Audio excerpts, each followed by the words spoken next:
19-ാം നൂറ്റാണ്ടിൽ ഇന്ത്യയിൽ നടന്ന ഒരു സംഭവമാണ്. നോക്സങ് എന്നു പേരുള്ള ആസാമിലെ ആദിവാസിയായിരുന്ന ഒരു മനുഷ്യനും അദ്ദേഹത്തിൻ്റെ കുടുംബവും യേശുക്രിസ്തുവിൻ്റെ സുവിശേഷം കേൾക്കുകയും അവർ തുടർന്ന് യേശുവിനെ തങ്ങളുടെ രക്ഷിതാവായി സ്വീകരിക്കുകയും ചെയ്തു. തുടർന്ന് ആദിവാസി സമൂഹവും അതിൻ്റെ തലവനും അവരെ കുടുംബമായി ബന്ധിച്ച് അവരുടെ മുൻപിൽ വിചാരണയ്ക്കായി നിർത്തിയിരിക്കുകയാണ്.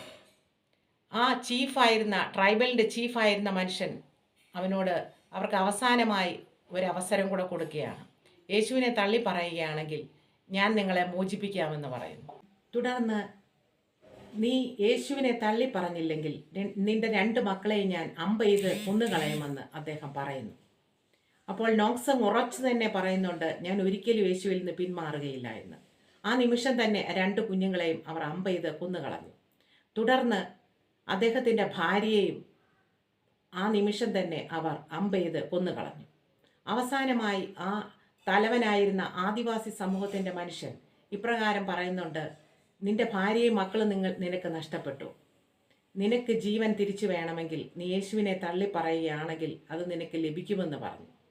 എന്നാൽ നോക്സങ് പറഞ്ഞു, എൻ്റെ മുൻപിൽ ഒരേ ഒരു ലക്ഷ്യം മാത്രമേ ഉള്ളൂ, അത് യേശുവിൻ്റെ ക്രൂശാണ്, ഞാൻ ഒരിക്കലും പിന്മാറുകയില്ല എന്ന് അദ്ദേഹം പറഞ്ഞു. തുടർന്ന് നോക്സങ്ങും കൊല്ലപ്പെട്ടു. എന്നാൽ ഓരോരുത്തരായിട്ട് ഈ മരണത്തിന് ശേഷം ആദിവാസി സമൂഹം ഓരോരുത്തരായിട്ട് പിന്തിരിഞ്ഞു പോയി. എന്നാൽ ആ ചീഫായിരുന്ന മനുഷ്യൻ ഒരു നിമിഷം ഒന്ന് പിന്തിരിഞ്ഞു നോക്കി. അദ്ദേഹം ചിന്തിച്ചു, ഇത്രയധികം ത്യാഗം ഇവൻ സഹിക്കുവാൻ ഏതാണ് ഇവൻ്റെ ദൈവമെന്ന് അറിയണമെന്ന് അദ്ദേഹം ആഗ്രഹിച്ചു. ആ ആഗ്രഹം പിന്നീട് ചരിത്രമായി മാറി. പിന്നീട് ആ ആദിവാസി സമൂഹം മുഴുവൻ യേശുക്രിസ്തുവിനെ തങ്ങളുടെ രക്ഷിതാവായി സ്വീകരിച്ചുവെന്ന് ചരിത്രം രേഖപ്പെടുത്തുന്നുണ്ട്.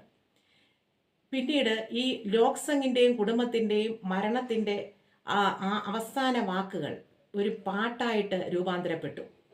ക്രിസ്ത്യൻ മിഷണറി ആയിരുന്ന സാധു സുന്ദർ സിംഗ് ആണ് ഇതൊരു ഗാനമായി രൂപാന്തരപ്പെടുത്തിയതെന്ന് വിശ്വസിക്കപ്പെടുന്നു.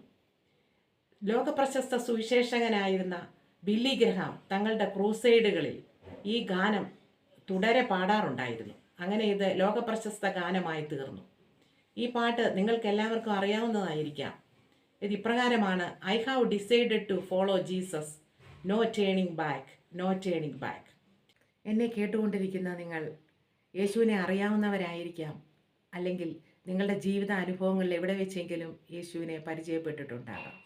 ഏതെങ്കിലും അവസരങ്ങളിൽ നിങ്ങൾക്ക് യേശുവിനെ അറിയുവാൻ അവസരം ലഭിക്കുകയാണെങ്കിൽ ഒരിക്കലും വിട്ടുകളയരുത്. Thank you.